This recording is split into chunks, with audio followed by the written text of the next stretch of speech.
Kakibo asks 4 simple questions. How much money do I have? How much do I want to save? How much am I spending?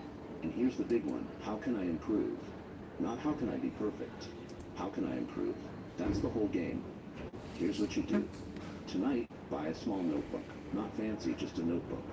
Don't use an app. The act of physically writing matters. For the next 30 days, write down every single purchase. Everything. The coffee, the parking, the random Amazon order at 2 a.m. Categorize it into those 4 buckets. Review it weekly. Here's a story that'll hit home.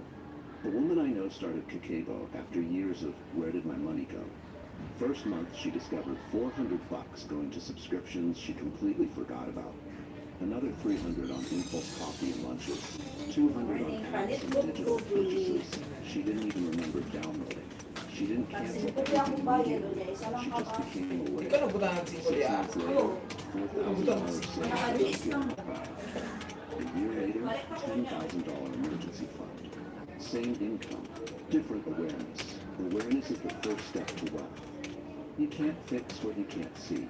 Write it down, see the truth, and change the pattern naturally. But that's just tracking spending. What I'm about to say is what makes the real difference. Because seeing where money goes is step 1. Step 2 is about stopping the leak. Most people don't even notice. Number 2, Manang, the art of no waste. So let's talk about waste. Americans waste 30 to 40% of the food they buy. Let that sink in. You're working hard for money, buying groceries, and then throwing nearly half of it in the trash. That's not a food problem, that's a wealth problem. Then there are clothes. Wear something once or twice, donate it, or throw it away. Something breaks, it's cheap, I'll just buy new. This disposable everything mentality is a wealth leak nobody talks about. But the Japanese, they have a word for it, motonai. There's no perfect English translation, but it basically means regret over waste and respect for resources. It's not just environmental, it's deeply financial. Every grain of rice matters. Every item has inherent worth. Wasting something is disrespecting both the resource and your money. This comes from Buddhist philosophy. Everything has value. When you waste something, you're not just throwing away an item. You're throwing away the money you worked for, the resources that created it, and the potential use it still had. Nobel Prize winner Wangari Maathai actually popularized this term globally, calling it the spirit of Marinai. Here's the math people don't do. $5 meal you didn't eat, that's $5 burned. $50 shirt worn once, $50 wasted. Add up your monthly waste, food, clothes, items replaced that could have been repaired. Most people, hundreds of dollars monthly, literally in the trash. The Japanese approach is simple. Buy quality, use completely. One good item used 100 times beats 10 cheap items used once each. Maintenance over replacement. Creativity and repurposing. It's not about being cheap. It's about respecting what you have. Here's what you do this week. Before buying anything, ask, will I use this completely? Before throwing anything away, ask, can this be repaired, repurposed, or donated? For a food meal plan, use leftovers and actually eat what you buy. For clothes, wear what you own at least 30 times before buying new. For items, repair first, replace last. Now calculate your monthly waste. Food you threw away, purchases sitting unused in your closet with tags still on, items you replaced that could have been fixed. Stop taking meeting notes and let Cricket AI Note Taker do it for you. It allows you to focus on your meetings, not your notes. It captures everything, from action items to key decisions. And after every call, you get a key summary. But where it really goes to the next level is that it's the only AI Note Taker that connects your meetings to the rest of your work. So stop stressing about taking notes and get the AI Note Taker that works for you. Get Cricket AI Note Taker for your next meeting.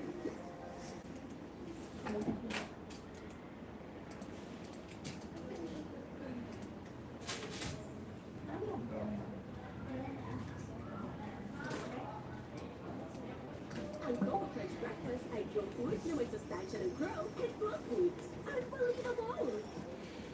That number? That's your wealth leak.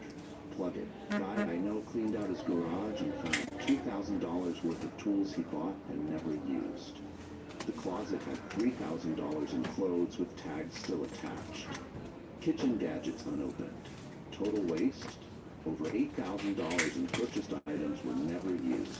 He started Muay Thai practice. Only buy after a 30-day waiting period. Use it completely before buying more. A year later, he saved $6,000 just from not buying things he'd waste. Previous waste became future wealth. Wealth isn't just what you earn, it's what you keep and use fully. Waste is theft from your future self. Respect resources, build wealth naturally. Wait, there's something you need to pay attention to. Because avoiding waste saves money, but this next habit, it actually creates money through tiny daily actions you won't even notice. Number 3, Kaizen. Small daily improvements. Here's where Americans get it completely wrong. We want overnight success, the dramatic transformation. I'm going to completely change my life starting Monday. And then Monday comes, we try to do everything at once, burn out by Wednesday, and we're back to the same habits by Friday. Sound familiar? The Japanese have a different approach. It's called Kaizen, continuous small improvement. This isn't some trendy self-help concept. This is the philosophy that made Toyota the world's most valuable car company. This is how post-World War II Japan rebuilt an entire economy from literal rubble, not with massive dramatic changes, with tiny improvements, daily, forever. Here's the math that will blow your mind. If you get 1% better every single day, you're not just 1% better at the end of the year, you're 37 times better. Compound improvement. But here's the flip side. If you get 1% worse daily, you're nearly at 0 by year's end. Small changes aren't small, they're everything. James Clear popularized this in Atomic Habits, but he straight up borrowed it from Japanese Kaizen philosophy. The guy didn't invent anything. He just translated ancient wisdom for Americans who think we need to reinvent the wheel. Apply it to money. This is ridiculously simple. Save $5 more today than yesterday. Cut one unnecessary subscription this week. Increase your income by a tiny amount monthly. Automate one financial task. That's it. Not dramatic, not overwhelming, not temporary, just sustainable tiny improvements. Here's your Kaizen money practice. Week 1, save $10 automatically, not 100, not 50, 10. Week 2, make it 15. Week 3, 20. Increase $5 weekly until it becomes completely manual. Start so small you literally cannot fail. One tiny habit example. Make coffee at home instead of buying it. $5 daily times 365 days equals $1,825 yearly. Invest that at 8% for 20 years. You've got $91,000. One tiny change equals 6 figures. Tell me small changes don't matter. The woman I know couldn't save enough, so she saved nothing. 0. Started Kaizen with $1 daily. Week 1, she had $7 saved. That's nothing, she thought. But she kept going. Month 1, $30. Month 6, she built up to $10 daily. Year 1, $2,500 saved. Year 2, increased to $15 daily. 5 years later, $35,000 emergency fund. Started with a single dollar. Kaizen compounded it into financial security. Tiny changes sustained beat massive changes abandoned every single time. Progress isn't perfection. Better beats perfect. Start small, stay consistent, watch it compound. But that's just the mechanics of improvement. Here's what drives those improvements. Because without purpose behind the actions, nothing sticks. Number 4, Ikigai, purpose-driven work. Let's talk about why Americans are broke despite working 40-plus hours weekly. Most people work jobs they absolutely hate, just for the paycheck. No fulfillment. High stress, counting down to Friday, starting Monday morning, then spending all weekend dreading Monday. That's not living. That's slow death with a 401k. And here's the kicker. When you hate your work, you spend money to cope. Retail therapy, expensive vacations to escape. Stress eating, going out constantly because home reminds you that tomorrow is Monday. The golden handcuffs get tighter. You can't leave because your lifestyle requires the income. You're trapped. The Japanese have this concept called Ikigai, your reason for being. It's the intersection of 4 things. What you love, what you're good at, what the world needs, and what you can be paid for. When all 4 overlap, That's your ikigai. That's why you get up in the morning. In Okinawa, one of the world's blue zones where people live past 100 regularly, they don't even have a word for retirement. You don't retire from your ikigai. You do it until you die. Happily. And here's what's crazy. Studies show people with purpose spend way less on coping mechanisms. When you love Monday, you don't need retail therapy to survive it. Let me paint two pictures. Wrong path, high-paying job you hate. You earn well. You hate Monday through Friday. You spend money to cope with the stress. You never have enough to quit because your lifestyle matches your income. You're trapped in a well-paid prison. Right path, ikigai-aligned work. Maybe you earn less initially, but you love the work. You don't need to cope spend because there's nothing to cope with. Lower stress means less stress spending. You build wealth from satisfaction, not consumption. Here's how you find your ikigai. What do you love doing? What are you naturally good at? What does the world actually need? And what can pay you? The overlap is your answer. Start a side hustle in that area. Build it while keeping your day job. Transition when you're ready. Guy I know made $80,000 in corporate. Hated every second. Retail therapy every weekend. 500 plus monthly. Vacations to escape. $5,000 yearly. Stress eating. Another 300 monthly. Total coping costs. Over 11,000 yearly. Found his ikigai teaching part-time. Made $45,000 first year. Coping spending dropped to nearly zero. Lived happier on way less. Year 3, making $60,000 doing what he loved. Saving $15,000 yearly. Previous life, made $80,000. Saved nothing. Miserable daily. Purpose reduces spending.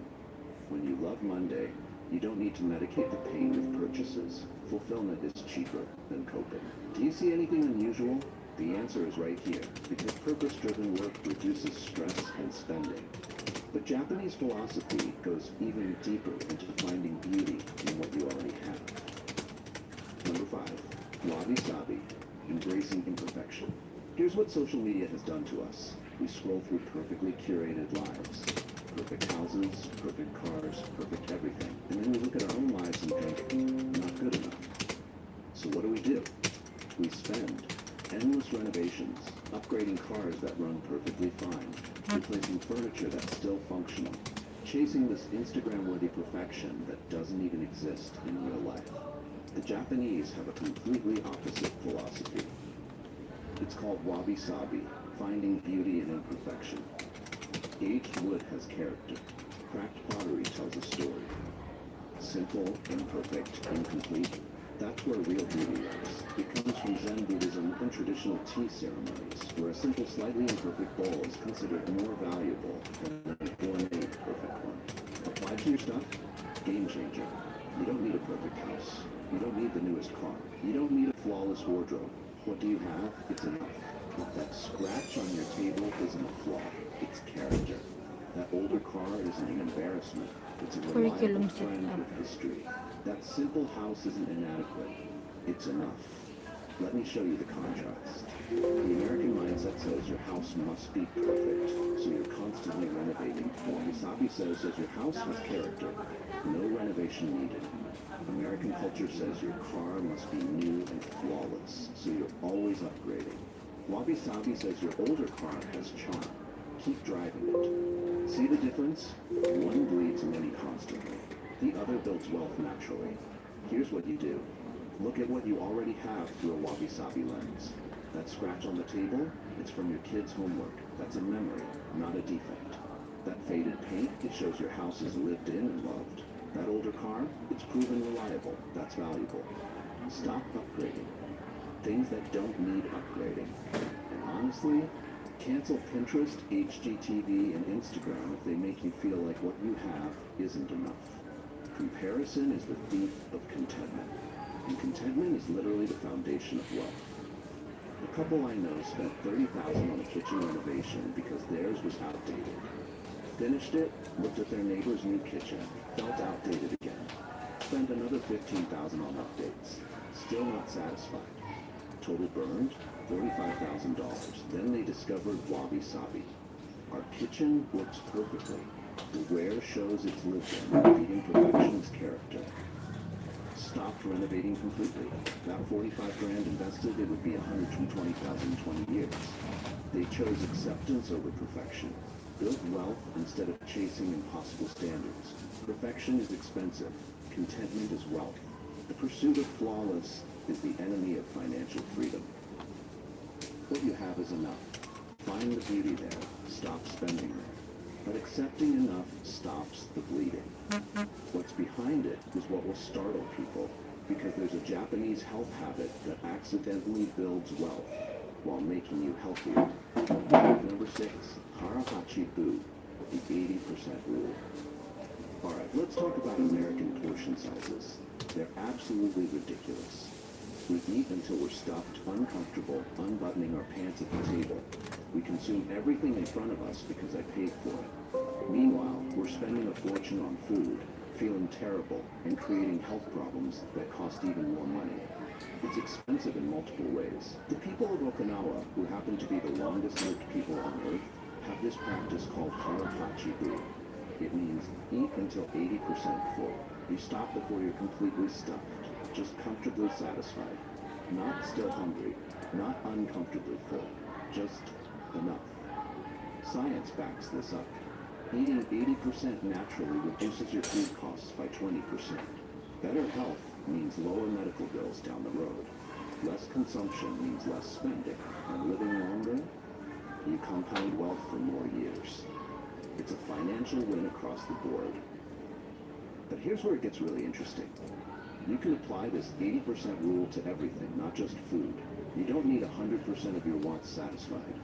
80% satisfaction equals 100% enough. And that 20% gap between what you want and what you actually need, that's where wealth lives. Financial harahachi-bu looks like this. Don't spend your entire paycheck. Leave 20% untouched. Live on 80, save 20. It creates automatic wealth building without feeling deprived. You're still satisfying most wants. You're just not chasing that last 20% that costs the most and delivers the least. Here's your action plan. Practice the 80% rule everywhere. Eat smaller portions. Boom. You just saved 20% on food costs. Spend a maximum of 80% of your income. Buy 80% of what you think you need. You'll realize the other 20% was just wants disguised as needs. Stop at 80% satisfied and fight the urge to hit 100. That 20% gap compounds fast. Food budget of 500 monthly becomes 400. Save 1,200 yearly. Income of 50,000, live on 40,000. Save 10,000 yearly. Resist 20% of your purchases, save thousands more yearly. Add it up. Man, I know I ate out until completely stuffed every meal. Felt terrible. Spent 800 monthly. Started harahachi-bu. Stopped at 80% full. Ordered less food. Felt better physically. Restaurant bill dropped to 500 monthly. Saved 3,600 yearly just from eating less. Plus, he lost 30 pounds. Medical costs dropped by 2,000 annually. Total savings, $5,600. Plus better health. Plus, more energy got him a promotion. One habit created multiple compounding benefits. Enough is enough. The last 20% costs the most and delivers the least. Stop at 80 in everything. That gap is where wealth, health, and happiness actually live. It sounds simple, but the hardest part is what's about to be told next. Because consuming less creates wealth. But what about maintaining what you already have? That's the next level most people never reach. Number 7, gamen, endurance and self-discipline. Let's be real about American culture for a second. We want everything right now. Instant gratification is our default setting. Treat yourself has become a legitimate financial strategy. Can't delay pleasure even 5 minutes. Buy now, pay later is everywhere. Amazon delivers same day. We have zero tolerance for any discomfort whatsoever.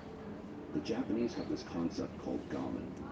It means enduring difficulty with patience and dignity, not suffering, persevering.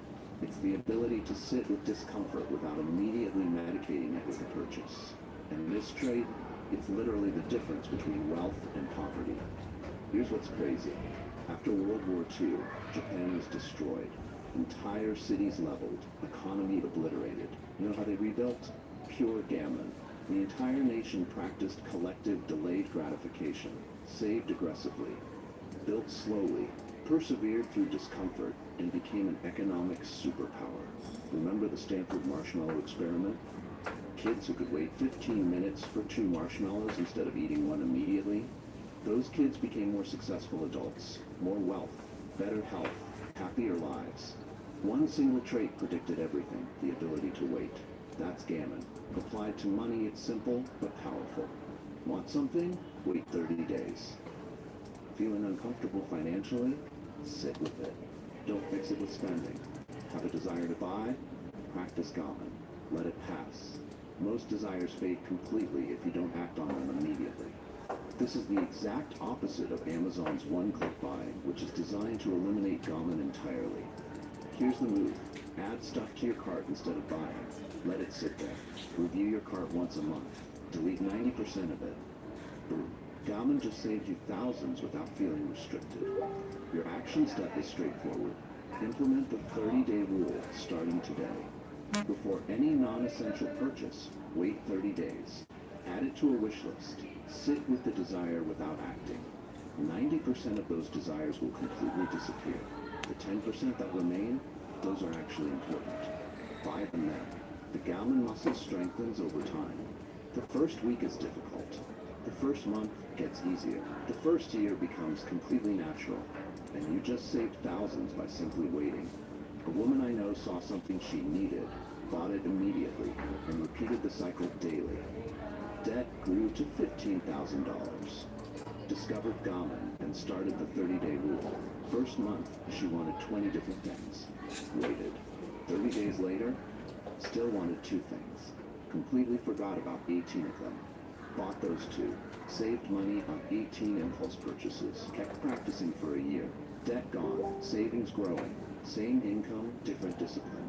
Gammon transformed her entire financial life. The ability to wait is the foundation of wealth. Instant gratification is expensive. Delayed gratification compounds. Discomfort is temporary. Debt is permanent. Practice gammon, build fortune naturally. Don't jump to conclusions because what comes next can change your perspective completely. Discipline saves money, but what happens when things actually break? The Japanese have a beautiful answer that turns breakage into art. Number 8, kintsukuroi. Repair with gold. Americans throw stuff away like it's our job. Something breaks? It's broken. Buy a new one. We're on this replacement treadmill that never stops. Disposable culture isn't just wasteful, it's bleeding you dry financially. But nobody talks about it, because buying new is so normalized. The Japanese have this art form called kintsukuroi, also known as kintsugi. When pottery breaks, instead of throwing it away, they repair it with gold, with actual gold lacquer. The repaired piece becomes more beautiful and more valuable than the original. The philosophy? Breakage and repair are part of the object's history, not the end of its usefulness. This applies way beyond pottery. Repair your clothes instead of replacing them. Fix appliances instead of buying new. Maintain your car instead of upgrading. Restoration over replacement. It's not just philosophical, it's massively economical. Here's what kills me. The average American replaces things that still function perfectly. Out of style doesn't mean broken. New model available doesn't mean your old one is dead. Marketing has convinced us to replace ourselves constantly. Japanese culture says use it until it's truly done. Massive financial difference. Let me break down real costs. Repair jeans, $15. New jeans, $60. You just saved $45. Repair an appliance, maybe $100. New appliance, $600. Savings, $500. Maintain your car properly, $2,000 over 5 years. Buy a new car, $40,000. Savings, $38,000. The math is screaming at you. Here's what you do. Something breaks, Google how to repair plus the item. Try DIY first. YouTube University has a course on everything. If it's beyond your skill level, get a repair quote before buying new. Usually, repair costs 20 to 40% of replacement. Choose repair 90% of the time. No, we calculate your annual replacement spending. How much did you spend on stuff that could have been repaired? That's leaked wealth. Plug that leak, build wealth instead. Man's laptop died. $200 for repair or $1,200 new one. He thought, it's old anyway, might as well upgrade. Bought new. 6 months later, I needed a $300 repair on the new one anyway.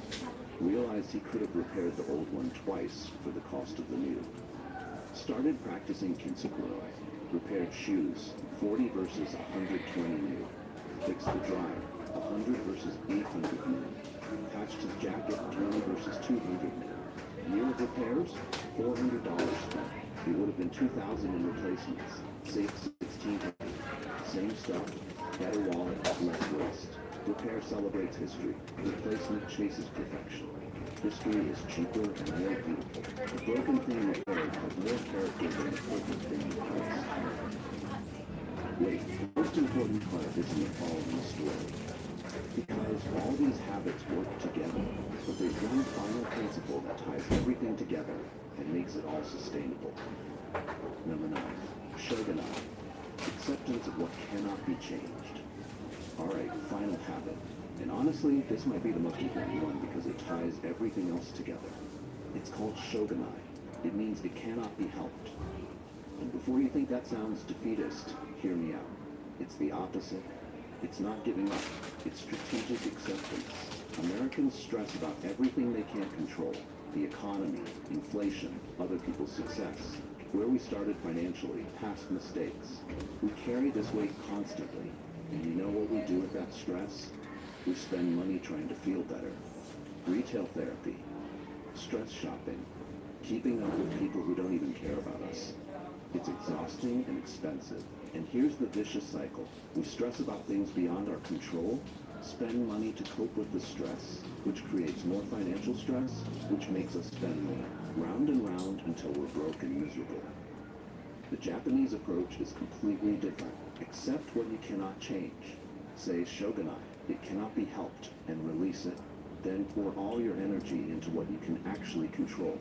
Your habits, your choices, your discipline today. That's where power lives. Here's what you can't control. Where you started financially, your past mistakes, other people's advantages, their inheritance, the economy, inflation rates, market conditions, your parents' wealth or lack of it. Shogunai, it cannot be helped. Stop wasting energy there. Here's what you can control. Today's spending, today's savings, today's habits, today's choices, today's discipline. Whether you practice kakebo tonight, whether you stop wasting tomorrow, whether you implement Kaizen this week, that's your power. Annual Stop performance comparing yourself report. to others. Their income, shogunai. Their inheritance, shogunai. Their head start, shogunai. Your discipline, controllable. Your habits, Whatever. controllable. Your future, completely controllable. Here's your practice. Make 2 lists right now. First list, everything you can't control about your financial situation. Past mistakes, others' advantages, economic conditions. Write it all down. Then say shogunai and release every single item. Second list, everything you can control. Your daily spending, your savings rate, your habits, your choices. Pour all your energy there. A woman stressed constantly about not being where others were financially. Spent all her energy comparing, feeling behind, stress shopping to cope. 600 monthly on stress purchases. Started practicing shogunai. I can't change my past. I can't control others. I can control today. Stopped comparing completely. Stopped stress shopping. Focused only on daily habits she could control. That $600 monthly is redirected to savings. Year 1, $7,200 saved. Year 3, $25,000 in the bank. Same income. Different focus. Shogunai freed her from the comparison trap. Money followed naturally. Accept what you cannot change. Control what you can. All wealth is built in that controllable space. Comparison is theft. Stress spending is expensive. Peace with your path is free. Choose shogunai, build wealth quietly. Look, here's everything in one breath. 9 Japanese habits that build quiet wealth. Kakebo makes you aware of every dollar. Motainai eliminates waste you didn't even notice. Kaizen compounds tiny improvements daily. Ikigai reduces stress spending through purpose. Wabi-sabi brings contentment with what you have. Harahachi-bu creates that critical 20% gap. Gammon builds the discipline to wait.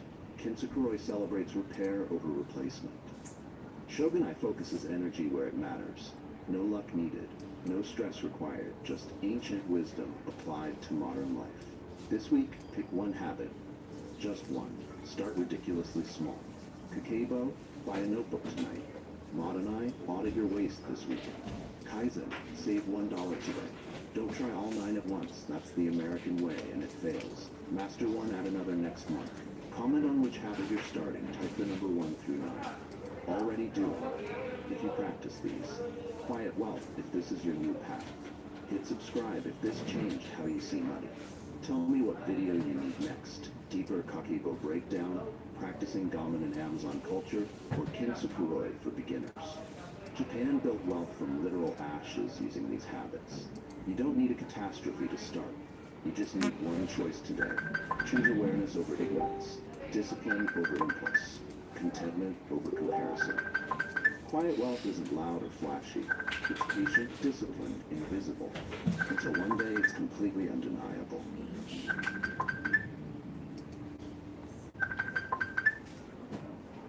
8 tiny Japanese habits that make a massive difference. Ever notice how Japan has the longest life expectancy on Earth? Not because of fancy medicine or expensive supplements, but because of habits so tiny, most Americans think they're too simple to matter. Of all. If you're ready to stop chasing transformation and start building a life that actually lasts, hit subscribe and comment tiny habits. Let's dive in. Here's the first habit that changes everything. Habit 1. Ikigai, your reason for being. Let me ask you something. Why did you wake up this morning? Ikigai isn't some grand, Instagram-worthy purpose. It's not change the world or build $1 billion empire. It can be as simple as making really good coffee every morning, teaching your neighbor's kid to play guitar, tomatoes and sharing them with the block. The point isn't that it's big, it's that it matters to you. Here's the thing. Ikigai lives at the intersection of things. What you love, what you're good at, what the world needs, and what when all 4 overlap, that's your sweet spot. That's the thing worth waking up for. Now, I'm not saying you need to quit your job tomorrow and follow your passion. That's terrible advice for most people, but you do need to ask yourself. Sir Sly, nakita niyo mo tong report sa OBE seminar ha? Start small. Botted Draw report. 4 circles on a piece of paper. Fill them in honestly. Ha? No social media. Pictures o ka nang simple report agad kay sa ato ang unsa ang qualification sa ato ang speaker. Asa sila gud to ilang marag gamay gud na introduction sa kung kisa atong speaker unsa ang topic dato ana gud. She smiled and said, I wake up every morning to feed the neighborhood cats. That's my job. As long as they need me, I have to stay alive. That's it. Feeding cats. Sounds ridiculous, right? But it kept her going past 90 because it was her reason, not somebody else's. Hers. Here's the truth most people miss. Purpose doesn't have to be profound to be powerful. The smallest reason, repeated daily, becomes the strongest reason to keep living. You just need one thing that makes tomorrow worth showing up for. But that's just the surface. What's behind it is what will startle people. Habit 2. Kaizen, the 1% daily improvement rule. Because having a reason to wake up is great, but here's what nobody tells you. Most people give up on their ikigai within 3 weeks. Why? Because we've been brainwashed by transformation culture. Lose 30 pounds in 30 days. Become a millionaire by next year. Totally reinvent yourself this weekend. Americans are obsessed with the big dramatic change. The before and after photo. The overnight success story. And when we can't pull that off, because, spoiler alert, nobody can, we quit and feel like failures. The Japanese look at that and just laugh, because they figured out something we refuse to accept. Big changes don't last. Tiny changes repeated forever create miracles. It's called Kaizen, continuous improvement by 1% every single day. Sounds boring, right? That's the point. It's supposed to be boring, because boring is sustainable. Dramatic is not. There's a story from ancient Babylon about a guy named Arkai, the richest man in the city. Everyone's asking, what's your secret? Did you inherit money? Did you get lucky? And he says, no, I just saved 1 coin out of every 10 I earned. 1 coin, that's 10%. It feels like nothing. You save $1, you're not rich. You save $1 tomorrow, still not rich. But you do that for 10 years, 20 years, 30 years, compound effect kicks in. That 1 coin becomes a fortune, not because of one big move, but because of a small move repeated 10,000 times. Here's the math that'll blow your mind. If you get 1% better at something every single day for a year, you don't end up 365% better. You end up 37 times better. That's not addition, that's multiplication. But if you get 1% worse every day, in a year, you're basically at zero. Toyota built an empire on this. They didn't have one genius breakthrough. They had 70 years of employees making tiny improvements every single day. Fix this bolt, shave 2 seconds off this process. Adjust this angle by 1 degree. Nobody noticed any individual change. But the compound effect, world domination. So here's your move. Pick 1 micro habit this week. Not a life overhaul. 1 tiny thing. Read 1 page before bed. Walk for 10 minutes. Drink 1 extra glass of water. Save $5. Make it so small you'd feel embarrassed not doing it. Because here's the secret. You don't need motivation for tiny things. Motivation is for big, dramatic stuff. Tiny stuff just needs consistency. And consistency, over time, is unstoppable. There's a Japanese carpenter who spends 5 minutes every morning sharpening his tools. His student asked, "Sensei, why are we wasting time? Let's just start working." The carpenter looked at him and said, "A sharp blade cuts through wood effortlessly. A dull one takes 10 times the effort and ruins the work. I'm not sharpening to delay. I'm sharpening so the work becomes easy." That's Kaizen. You're not looking for the big heroic moment. You're sharpening the blade every morning so that when it's time to cut, it's effortless. Excellence isn't built in one explosive moment of inspiration. It's carved through small, unsexy, daily disciplines that nobody notices until they look back 5 years later and realize you're unrecognizable. Start with 1%. Just 1%. Let time do the rest. Wait, there's something you need to pay attention to if you don't want to lose everything. Habit 3. Wasabi. Embracing imperfection. Because here's what you're actually losing when you chase that 1% improvement obsessively. Sanity. Your peace. Your ability to just be without constant. Sir, ano ang gamita, sir, ha? Let me guess. New time tuman. Let's breakdown of everything wrong. Sa report. The 10 pounds you want to lose, the career move you haven't made, the relationship that's not Instagram perfect, the house that needs updating, the body that's aging, the life that match the highlight reel you're scrolling through at 2 a.m. Welcome to Western culture's greatest lie. Perfection is possible, and you should feel bad that you haven't achieved it yet. The Japanese have been watching us chase this impossible standard for decades, and they're just confused. Because they have an entire philosophy built around the opposite idea, wabi-sabi. The art of finding beauty in imperfection, impermanence, and incompleteness. There's this Roman emperor, Marcus Aurelius, who ruled during plague, war, and constant betrayal. His life was a disaster. Asa si ano? Si Giselle. He said, "The impediment to action advances action. What stands in the way becomes the way." Translation: the obstacle is the path. The imperfection is the beauty. He didn't sit around waiting for perfect conditions to find peace. He found peace within the chaos. That's wabi-sabi. Here's what this looks like in real life.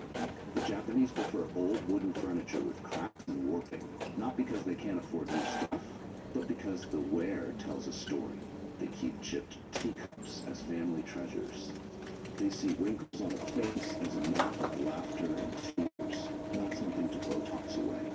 Meanwhile, we're over here filtering our photos, lying about our age, upgrading perfectly good phones, and wondering why we're so anxious all the time. You want to know why?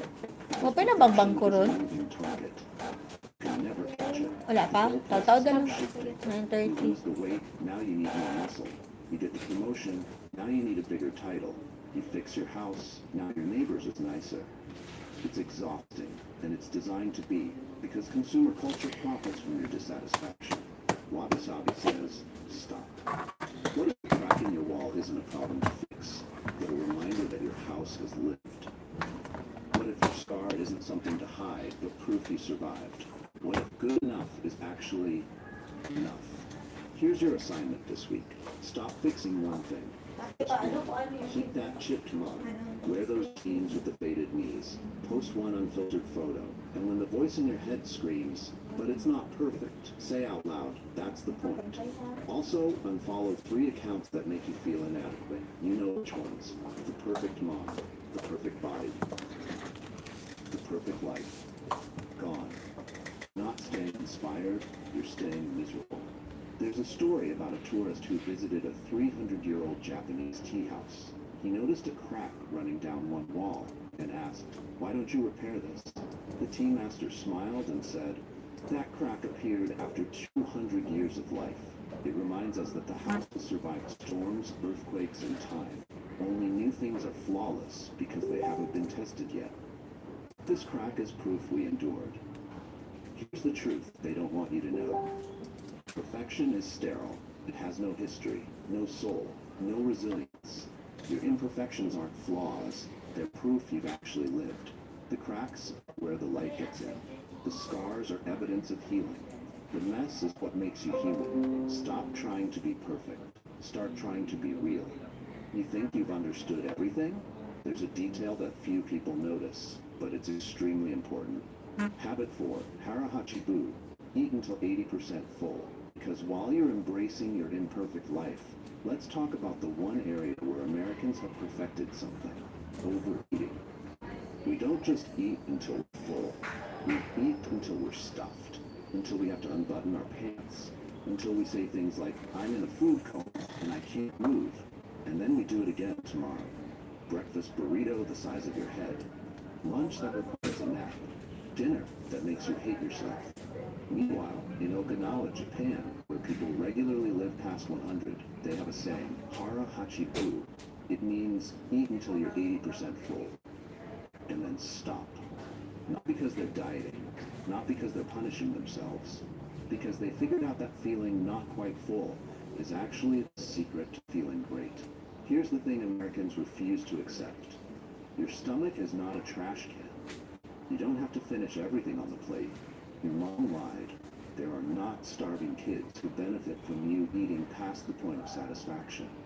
You're just making yourself sick to avoid wasting food, which is the dumbest reason to overeat I've ever heard. There's a Jewish physician from the 12th century named Maimonides. Guy was a genius, doctor, philosopher, rabbi, and he wrote this: "A person should not eat until the stomach is full, but rather approximately 1/4 less than satiety." He observed that people who stuffed themselves got sick more, aged faster, and died younger. This was 800 years ago. He didn't have studies, just eyes and common sense. There's also a Bible story about Daniel, who refused the king's rich feasts and just ate vegetables and water. After 10 days, he looked healthier than everyone gorging on royal banquets. The lesson isn't go vegan. It's that less is often more when it comes to food. But here's why Harahachibu actually works. It takes your brain about 20 minutes to register that you're full.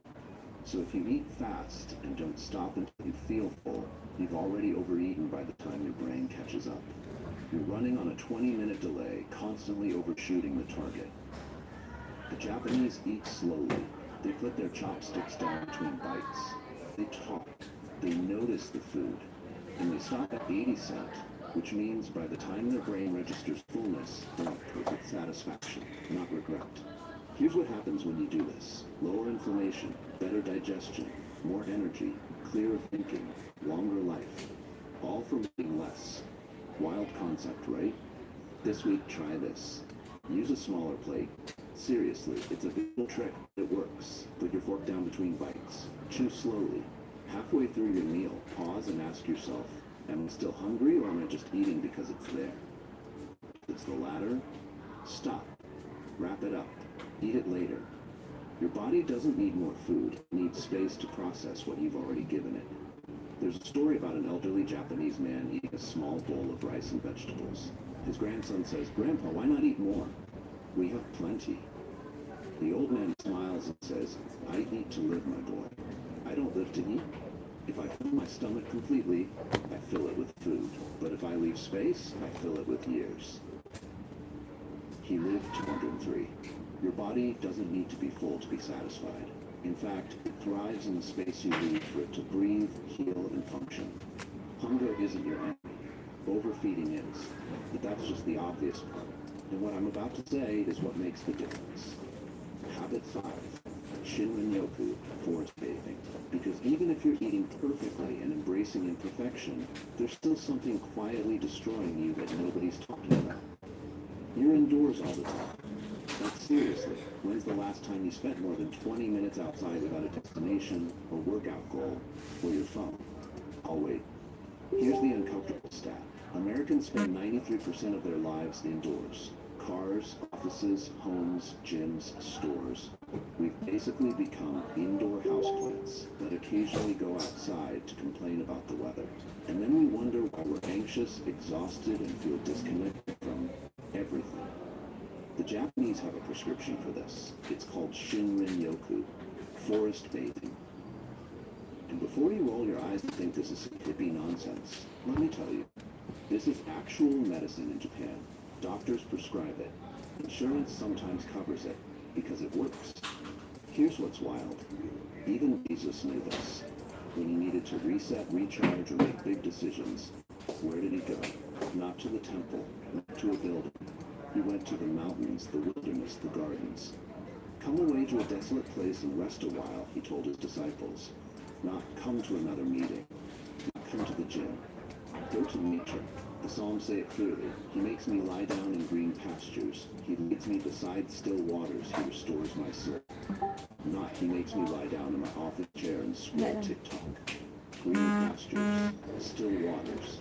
Nature isn't a luxury for the soul. It's where restoration actually happens. Here's what the science says. Just 20 minutes in nature lowers your cortisol by 16%. That's your stress hormone. It drops your blood pressure, boosts your immune system by increasing natural killer cells, improves your mood, focus, and creativity. And you don't even have to do anything, just be there. Breathe. Notice. This isn't hiking with a fitness tracker, counting steps, trying to hit a personal record. This is the opposite. Slow walking. No destination. No goal. Just you, trees, and the sound of wind. You're not doing forest bathing. You're just bathing in the forest. Like you'd soak in a tub, but with trees. And no, you don't need an actual forest. A park works. A tree-lined street works. Your backyard with some grass works. Anywhere with green and minimal concrete. Here's your action plan this week. 20 minutes, 3 times, outside. No phone, no earbuds, no agenda. Just walk slowly. Touch a tree. I know it sounds weird, do it anyway. Notice the colors, the sounds, the way the air smells. Sit on the ground if you can. Let yourself be bored for a minute. Your brain will panic at first because it's addicted to stimulation. Let it panic. It'll calm down. There's a story about a tech CEO burning out hard. The doctor told him, go do force therapy. The guy laughed. I don't have time for nature walks. I have a company to run. But he went anyway. First week, he was annoyed. Third week, he noticed his thoughts slowing down. 6th week, he solved a massive business problem while standing under a tree doing absolutely nothing. He told me later, I thought nature was where I wasted time. Turns out, it's where I found it. Modern life overstimulates your mind and understimulates your senses. You're drowning in notifications, but starving for actual sensation. Nature reverses that. You're not wasting time in the trees. You're remembering what it feels like to be human, not a productivity machine. Wait, the most important part is in the following story. Habit 6. Omoyari, selfless empathy. Because here's where Americans really struggle. We've been taught that looking out for ourselves is strength, and considering others is weakness. Do you boo? Main character energy. Put yourself first. Self-care means saying no to people.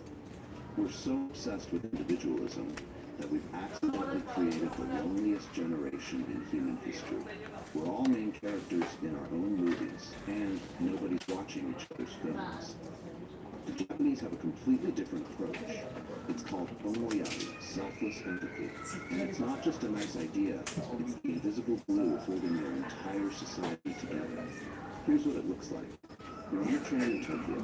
It's crowded. Someone's phone rings. They immediately silence it, embarrassed, and whisper into the phone before hanging up. Why?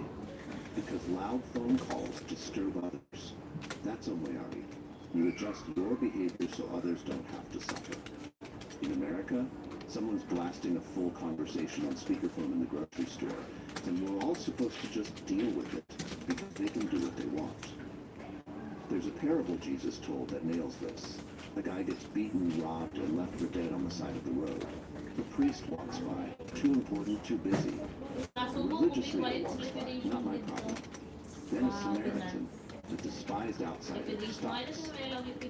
Bandage the guy, takes him to an inn, feeds for his recovery, check on him later. The point isn't be nice. The point is, empathy isn't just feeling bad for someone.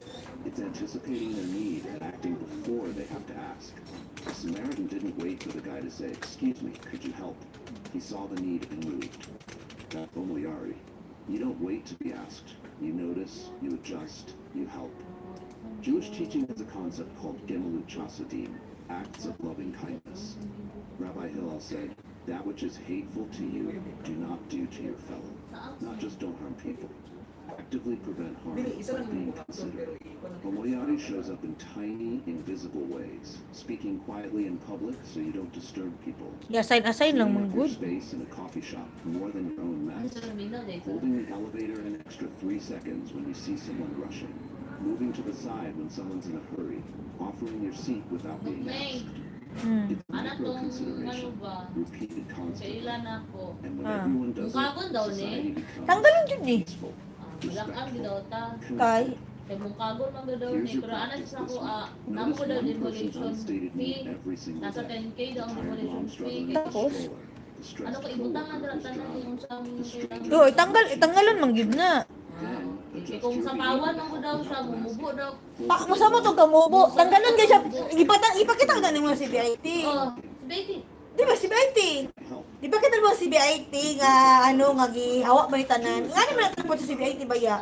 No, I'm such a good person. Instagram. Pati sa gawas na tanawa boss. Kita ko sa iya katong sa gawas Dili ba kaning gawas ko dali nga ni man puri di ba di sa gawas? Itanggal ba ya? The Japanese businessman Tanawa mo itanggal ba ya? 3 blocks to return it. The American was shocked. Oh, itanggal ba ya? He could have just kept it. The businessman looked genuinely confused. Why would I keep it? Of course I return it. This is normal. The tourist realized, in Japan, being considerate is the baseline.